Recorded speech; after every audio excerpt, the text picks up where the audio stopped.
Hi, this is Dan Byram from the Loading from Loops podcast, and today I'm with my old buddy from the police department, and I don't mean he's old, we've just been buddies for a long time, Randy Lewis, who's... Hey, Dan. Hey, bud, how you been doing? I'm okay, and you're right, I am old. Some days we feel older than others. But today, we're going to hear a little bit about some motor stories. If you don't mind sharing some motor stories with us. You were a motor, Sure. right?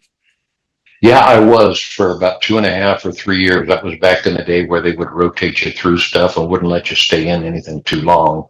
Yeah. When you ran a training class or train guys, I mean, you were in there with them mixing it up on the motors, doing crazy stuff and so forth. Do you ever have any like intense situations with that, or was...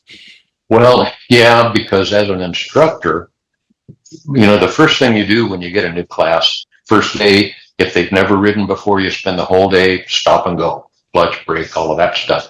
The second day, the first thing they have to do is turn circles as tight as they can and as slow as they can until they fall over, keeping their feet up. Because if you put your foot down and the bike falls on it, then you're out for 6 weeks till you heal up from the broken bones.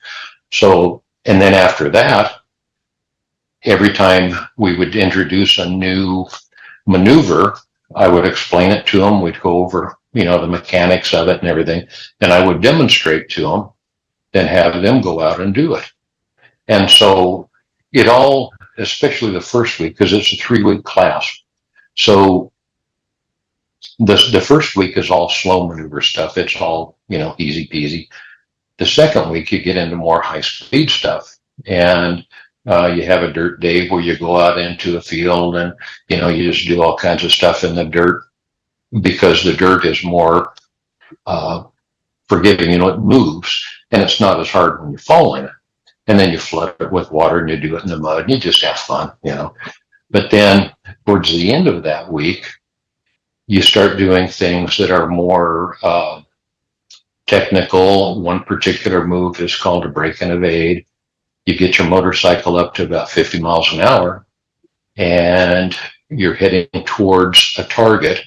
And once you hit 50, hit your front and rear brake both at the same time, hard. And then as you slow down and get down to about 15 or 20, you let off the front brake, clamp down on the rear so that it's skidding, shift your weight so that you go one side or the other. And then you accelerate fast and avoid whatever is there. And so you're able to save yourself some space there. So I explained that whole maneuver to them and had the cones all set up and everything. And so after explaining it to them, of course, I had to demonstrate it.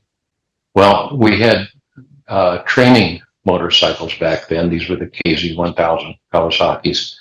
And the trainers were stripped down. They were just barely street legal. And so we've been having some trouble with the front brake on one of them.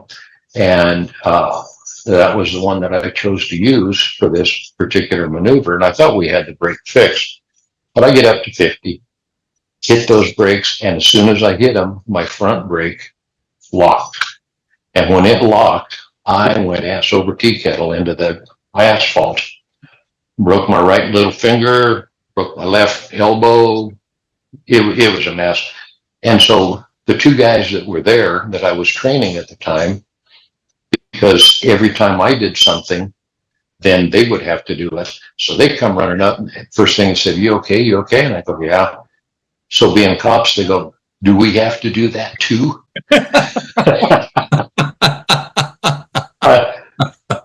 Yeah, do it.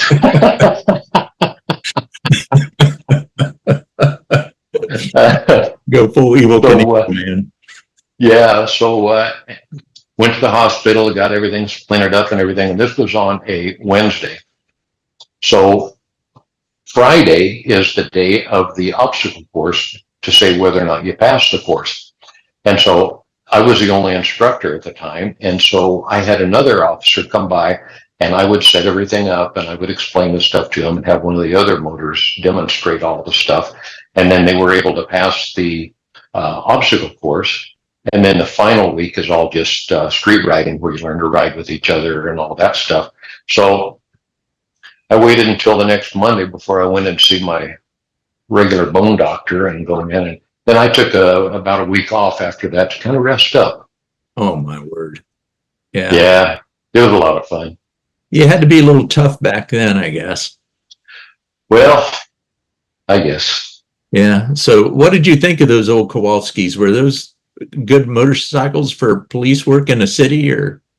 I loved them. I loved them. They were fast. They were maneuverable. At one time, they wanted to get us Harleys, and I ride a Harley now, and I love it. But at the time, it didn't have the acceleration. It didn't feel as nimble as what the Kawasaki did. And so, as an instructor, after we tested them for a couple of weeks, I was asked for my opinion, and I said, I think they're great for the highway, and DPS, sheriff's office, whoever, I would ride one out there for sure. But I'd recommend the Kawasaki for in town. So they went out and bought 12 of the Harleys and decided that they didn't care. They wanted to buy the Harleys anyway. They sounded cool. Yeah. Yeah. Yeah. What, did you ride any other motorcycles in service, or just? No, that was the only one, just a KZ1000. Yeah. Yeah. They were good bikes. Harley Davidson rider now, right? I am. Yeah. I've got a Ultra Classic, and I ride that. Taken it, I think my longest day on that one was about 730 miles, and it was pretty comfortable, but at my age, that was enough, and I was tired at the end of that. So awesome. So I know you probably are reluctant to tell it, but do you mind telling the bulldogging story? Oh, sure. As motors in the traffic squad at night, we focused on, we were the accident investigators, and we also were DUI, and we didn't have at this point in time, we didn't have the vans that would go out and set up and do this the way they do these days. That came shortly after I left that position.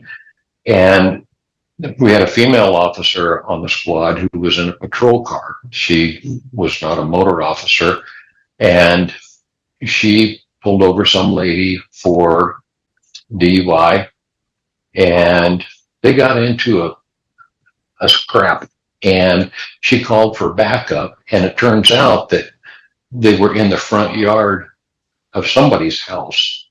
It wasn't the gal that she was stopping, and it was all a cactus garden out in front. And this lady tried, for the people who aren't familiar with where we're talking about, I guess we forgot to say this is an Arizona case. So there are yards that are full of cactuses. Yeah, absolutely. And it was covered with them. And so I'm guessing that this female suspect decided that if she ran in the cactus garden, that this female officer wouldn't follow her, but she didn't understand who she was messing with. This gal took off after her and tackled her. They were down rolling in the cactus, and she gets on her radio calling for help, and says, "We're rolling in the cactus. I need help." So I went flying, and I was the first one there. Jumped off the bike and didn't even put the side stand down, just let it go flying, because I can't imagine what it's like rolling in those cactus. I know we can fix the bike later.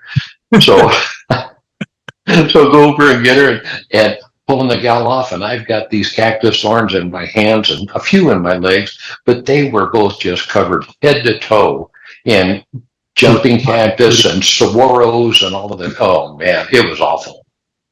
Yeah. You just say cholla and my skin crawls. I've had those things stuck in, and sores aren't much better. You get those things, it's like getting stabbed with a stiletto. It's they're painful. Yeah, you don't want to mess with that stuff if you can avoid it. And I think I might have just let her run in the cactus and let her do it all herself, and pick her up when she comes out. But no, this female officer, she wasn't about to back down for anything, so she went after it, and I was proud of her. Yeah, I know who you're talking about. She's a pretty tough customer. That's that's pretty cool. Yeah, willing to duke it out in a cactus, pile of cactus. You're about as tough as they come. And You got that all right. of our brothers and sisters who've been desert cops will be able to relate to this, because there's nothing worse than getting a bunch of cactus stuck in you.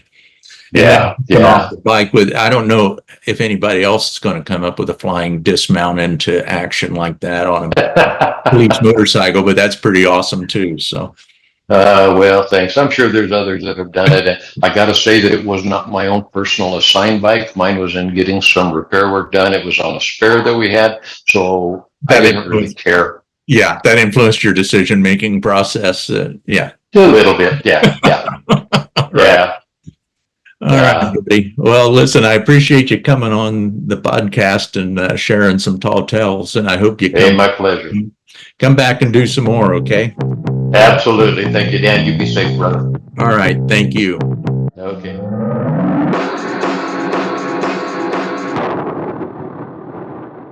Loading from Loops is brought to you by Sabbath Learning. Register now for the Excellence in Law Enforcement courses. Click the link below for more information.